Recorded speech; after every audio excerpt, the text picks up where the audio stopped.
क्या आप जानते हैं कि भारत में हर साल 60,000 से भी ज्यादा लोग सांपों के काटने की वजह से मारे जाते हैं। इसलिए आज हमारे स्नेक एक्सपर्ट राजेश जाट जी ये बताने वाले हैं कि सांप से सामना होने पर क्या करें और क्या नहीं। पर उससे पहले ये जानना जरूरी है कि सांप आखिर हमारे घर आते क्यों हैं। तो इनके मेन दो रीजन होते हैं, एक होता है वेदर, मौसम की वजह से, और दूसरा होता है खाना। तो मौसम में ये होता है कि इंसान का जो घर है ना वेदर प्रूफ होता है, तो ये हर तरीके से टेम्परेचर से अपने को बचा के रखता है।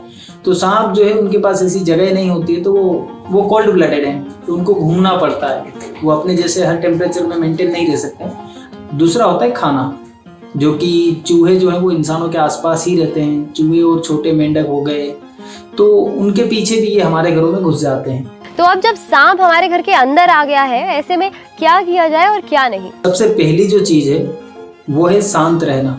जब आप शांत रहते हैं तो आप डिसीजन अच्छा ले पाते हैं। लोग घबराहट में कुछ तो भी कर बैठते हैं और वहीं से चीजें ज्यादा बिगड़ जाती है। दूसरा, सांप को भी डराना नहीं है, जितना आप डरते हो उससे कहीं ज्यादा वो सांप आपसे डरता है। तीसरी चीज है आपको बहुत स्लोली पीछे हटना है, धीरे धीरे पीछे हटना, अचानक से जंप नहीं करना है, अचानक से कूद के नहीं भागना है। अगर वो सांप डर गया तो आप उससे तेज नहीं हो, वो आपको डायरेक्टली बाइट कर लेगा। और आप एक चीज कर सकते हैं, आजकल डिजिटल जमाना, लोग फोटो खींच लेते हैं, तो आप एक फोटो ले लीजिए ताकि कोई भी आपको बता देगा कि सांप कौन सा रेस्क्यूर वगैरह कोई भी बता सकता है। और आजकल तो काफ़ी सारे फेसबुक पे ग्रुप भी हैं, तो आप वहाँ से भी इन्फॉर्मेशन ले सकते हैं।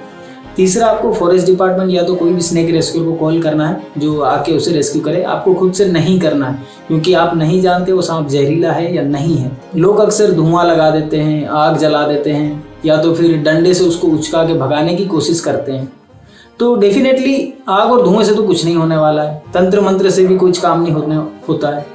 अब आप एक चीज़ ये कर सकते हैं कि मान लीजिए रेस्क्यूर भी नहीं आ रहा, फॉरेस्ट डिपार्टमेंट भी नहीं है, तो आप जैसे कि वो घर पे सफाई करने का एक वाइपर होता है, ये सबसे बढ़िया चीज़ है। उसको थोड़ा सा धक्का करिए, आप सांप जो है वो आपको काट सकता है और ये खतरा बना रह सकता है, तो हम इसके लिए आपको मना कर रहे हैं।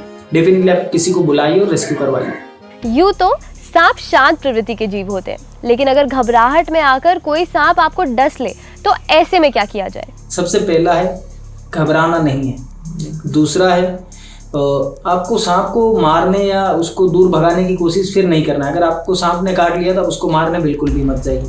तीसरा है घाव पे कट नहीं लगाना है, घाव को धोना नहीं है, घाव में से खून चूसने की कोशिश नहीं करना है। चौथा है झाड़ फूक वगैरह में नहीं रहना है। कोई भी तंत्र मंत्र वाले बाबा या कोई मंदिर का ओटला ऐसा हो, कुछ भी हो जो जिसमें ट्रेडिशनल चीज़ें होती है, तो वो नहीं करना है। अब घबराना क्यों नहीं है? घबराने से होता यही कि दिल की धड़कन जो वो थोड़ी तेज हो जाती है और उस वजह से जहर जो है काफ़ी तेज़ी से आपके शरीर में फैलता है। तो जितना आप शांत रहोगे उतना आपको समय ज़्यादा मिलेगा। लोग अक्सर पूछते हैं कि स्नेक बाइट के बाद कितना समय मिलता है, तो ये आप पे डिपेंड करता है कि आप कितने शांत रहते हैं या कितना घबराते हैं। जो इंसान घबराता है उसके पास समय कम होता है, और जो शांत रहता है और थोड़ा साहस रख के अस्पताल की तरफ जाता है वो बच जाते हैं। स्नेक की बाइट होती है तो सबसे पहले आपको धीरे से वहाँ से पीछे हटना है, उसको मारना नहीं है, पीछे हट गए। इसके बाद आपको जल्दी से जो भी आपके हाथ में रिंग है, आपने बेल्ट पहना है, आपने घड़ी पहनी है, इन सब चीज़ों को निकाल दीजिए। लोग अक्सर बताते हैं कि बंद बांधना है, मतलब रस्सी बांध लो या कुछ भी बांध लो, पर मैं आपको सजेस्ट करूँगा कि कोई लंबा दुपट्टा या रुमाल हो कोई लंबा, उसको बांधें। और इसका जो बांधने का तरीका होता है वही मेन चीज़ होती है, एकदम फिट कस के नहीं बांधना है। इसमें इस तरीके से बांधो कि एक उंगली अपनी चले जाए, मतलब अपने को खून की गति को धीमा करना है, उसे रोकना नहीं है। अगर आप रोक दोगे तो भी वो आपके लिए काफ़ी ज़्यादा घातक साबित हो सकता है। और सबसे नियरेस्ट हॉस्पिटल लाइक सरकारी अस्पताल आप जा सकते हैं, क्योंकि सरकारी अस्पतालों में ही एंटीडोट अवेलेबल रहता है। प्राइवेट में अगर जा रहे हैं तो वहाँ पर आपको पहले पूछ लेना चाहिए फ़ोन करके कि एंटीडोट अवेलेबल है या नहीं है, क्योंकि हमारे पास समय बहुत कम है, हम हर हॉस्पिटल पर घूमते नहीं रह सकते। भारत में मुख्य तरीके से जो 4 सांप हैं जो सबसे ज़्यादा लोगों के आसपास पाए जाते हैं और वो जहरीले भी हैं, तो इन चारों के नाम मैं आपको बता देता हूँ। एक है कोबरा, जिसे हिंदी में नाग बोला जाता है या नाग या नागिन बोलते हैं।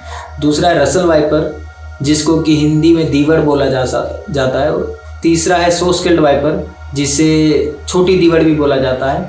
और चौथा है करेत। करेत को नॉर्मली जगह पे करेत या करेटा ऐसे नाम से जाना जाता है। ये सांप कैसे दिखते हैं या गूगल पे सर्च कर सकते हैं। इनको शॉर्ट फॉर्म में बोलते हैं big four snake of India, जो भारत में सबसे ज़्यादा जानलेवा सांप है। अब एक चीज़ ये हो सकता है कि ये सांप हमारे घर के आसपास ना आए, उसके लिए हम क्या कर सकते हैं।